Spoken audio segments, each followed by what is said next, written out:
जब कैकई ने राम से दशरथ जी से 14 वर्ष का वनवास मांगा तो दशरथ जी रात भर कैकई के पांव पकड़ के खड़े रहे कि तू मेरे प्राण ले ले पर राम को वनवास मत भेज, दशरथ मर जाएगा। कैकई तू इतनी निर्दयी कैसे हो गई, मेरे राम को वनवास भेजेगी मैं मर जाऊंगा।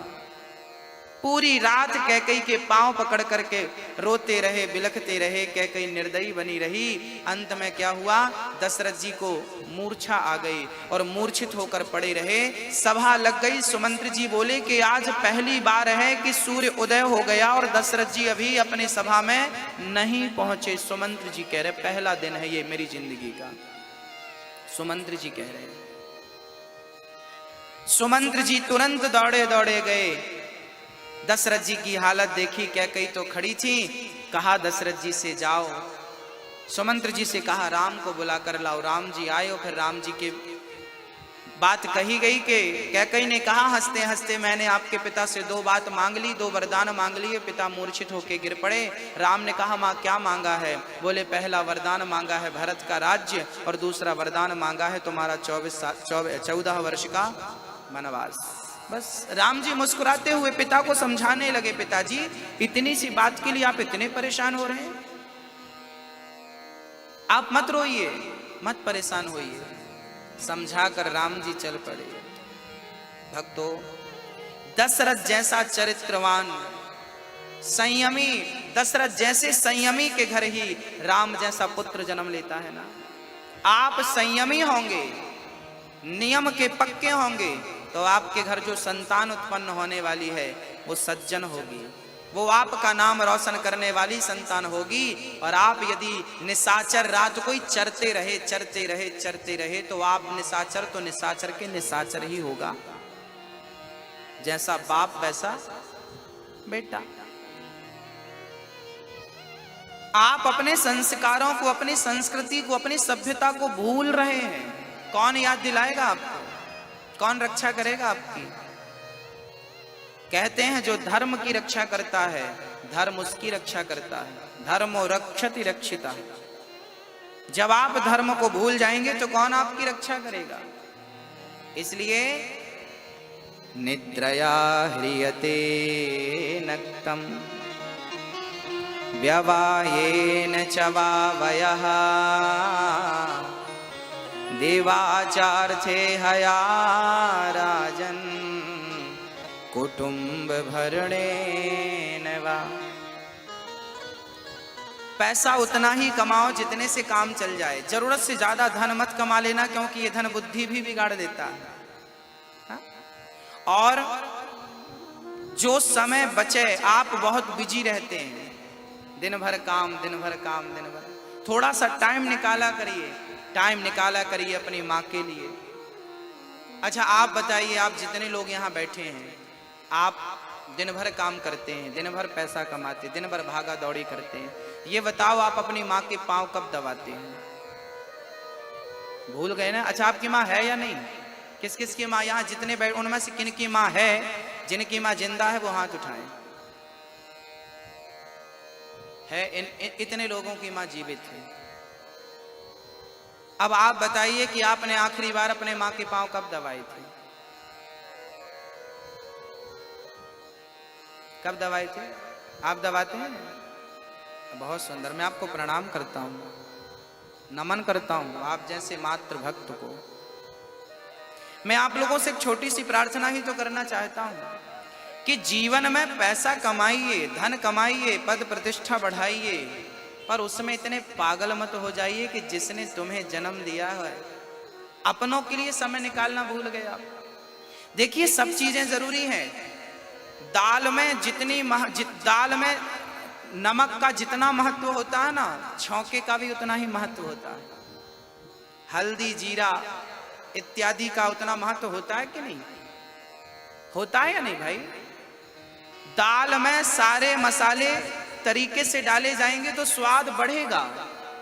आपने केवल धन को महत्व दिया है, ना तो आप अपनी माँ को महत्व देते हैं, ना तो अपने पिता को टाइम देते हैं, ना तो अपनी पत्नी को समय देते हैं, ना तो अपने बच्चों के संस्कार बनाने में आप समय लगाते हैं, हाँ ना तो आप अपने आप को समय देते हैं।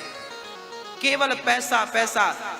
पत्नी को समय नहीं दिया, माँ को समय नहीं दिया, अपने आप को समय नहीं दिया, बच्चों को समय नहीं दिया, खूब पैसा कमाया और बाद में वही पैसा कमाते कमाते शरीर बिगाड़ लिया, फिर वही पैसा खर्च करके शरीर सुधरवाने में लगा दिया। फिर कहते हो महाराज जी बेटा बड़ा नालायक है हमारा। भाई साहब आपने समय दिया बेटे को, आपने संस्कार का बीज बोया था। जब संस्कार का बीज बोया ही नहीं था तो आप अपने बच्चे से उम्मीद क्यों करते हैं कि संस्कारी होगा?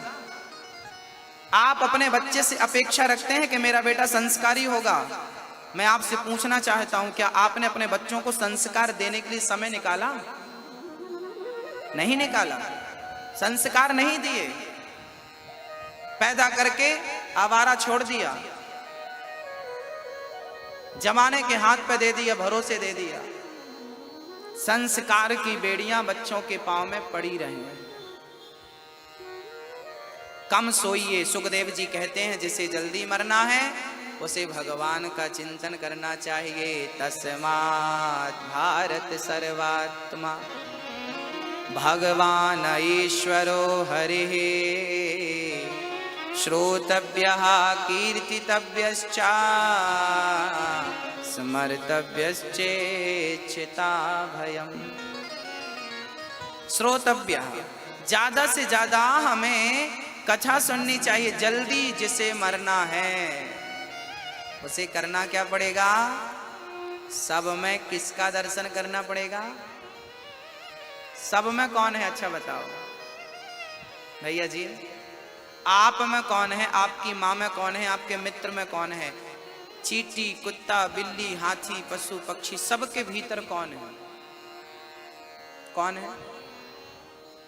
ईश्वर, परमात्मा, भगवान है। हाँ या ना? है ना? सही है। यदि है तो फिर आप किसी का अनादर करें, अपमान करें तो वो अनादर अपमान किसका है? वो भगवान का अपमान है। यदि सबके भीतर ईश्वर है, यदि मैंने आपके भीतर ईश्वर का दर्शन किया और फिर मैंने आपको गाली दे दी या धक्का मार के निकाल दिया तो वो अपमान आपका थोड़ी है। सच्चाई तो यह है कि आप कुछ है ही नहीं, आप और मुझ जैसा कुछ होता ही नहीं। मैंने एक दिन कथा में कहा था कि जैसे, बताइए ये क्या है? क्या है ये बोलो? जैसे आप कहेंगे ये अंगूठी है। मैंने एक दिन ये बात समझाई थी, फिर दोहराता हूं, ये अंगूठी नहीं है, ये सोना है। सोने के ही एक आकार को आप अंगूठी कहते हैं, गोल्ड के ही एक आकार को आप चूड़ी कहते हैं, गोल्ड के ही एक आकार को आप बाले कहते हैं। ऐसे ही ईश्वर के एक आकार को ही आप स्त्री कहते हैं और पुरुष कहते हैं। ईश्वर ही स्त्री के रूप में है, ईश्वर ही पुरुष के रूप में है, ईश्वर ही कुत्ता, बिल्ली, हाथी, पशु, पक्षी के रूप में। इसलिए कहा ना, सी राम मैं सब जग जाए, ना जाने किस रूप में नारायण मिल जाए।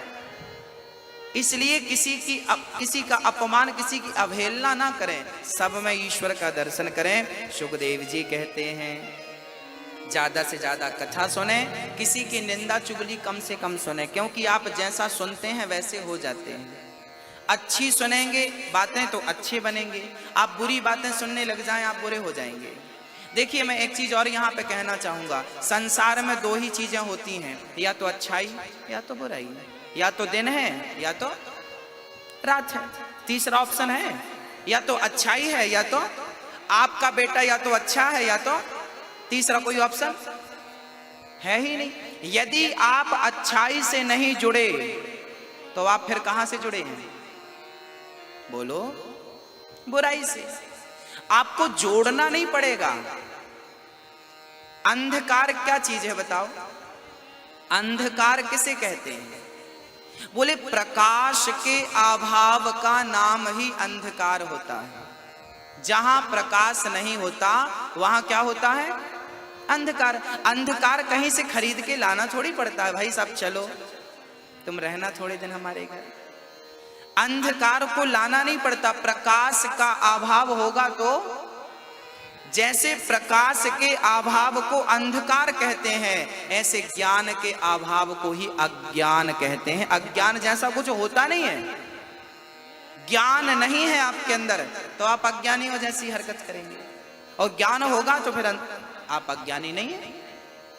अच्छाई से जुड़ेंगे तो आप बुरे नहीं हैं, और अच्छाई का बोध नहीं है तो फिर आप बुरे ही हैं। या तो आप अच्छाई से जुड़िए, नहीं तो आप बुराई से जुड़े हैं। ऑप्शन दो ही है, इसलिए अच्छाई से जुड़िए। आप अभी यहां पर कथा सुनने ना बैठे होते तो बताओ घर पे क्या कर रहे होते? या तो सो रहे होते या तो पंचायत कर रहे होते। तो बुराई थी कि नहीं घर पे? घर पे बुराई है ना। आप यहां बैठे हैं तो सदुपयोग कर रहे हैं समय का। घर में होते, दुकान पे होते तो कुछ और कर रहे होते। या तो आप अच्छाई से जुड़ गए, नहीं तो आप कहां से जुड़े थे? बुराई से जुड़े थे आप। अब आपका निर्णय है, आपको डिसीजन लेना है कि आपको आपका समय कहां खर्च करना है। कथा भागवत संकीर्तन में, हरि चर्चा में, या निंदा चुगली फलाना ढिमका दुनिया में? कहां लगाना वो आपका निर्णय है।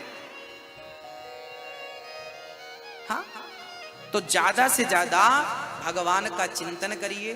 हृदय में भक्ति का प्रकाश होना आवश्यक है, क्योंकि संसार में सब कुछ पाकर ईश्वर को नहीं पाया तो सब बेकार। और एक बात और यहां आगे की कहूंगा कि भक्तों, ये मानव के देह से ही परमात्मा को प्राप्त किया जा सकता है। 84 लाख योनियों में कोई भी योनि ईश्वर को प्राप्त नहीं कर सकती आज के वर्तमान युग में।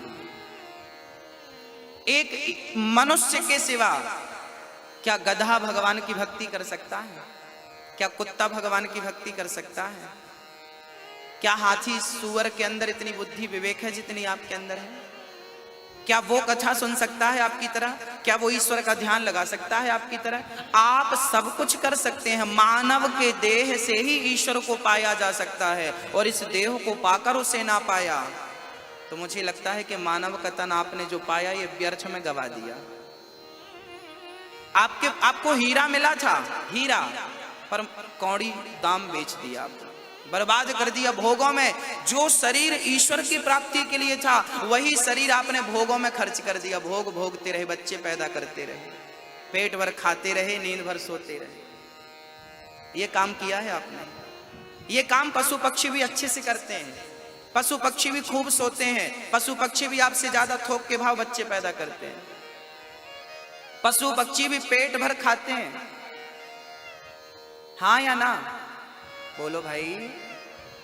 वो खाते हैं, आप खाते हैं। वो सोते हैं, आप सोते हैं। वो बच्चे पैदा करते हैं, आप बच्चे पैदा करते हैं। क्या अंतर है बताइए उनमें और आप में?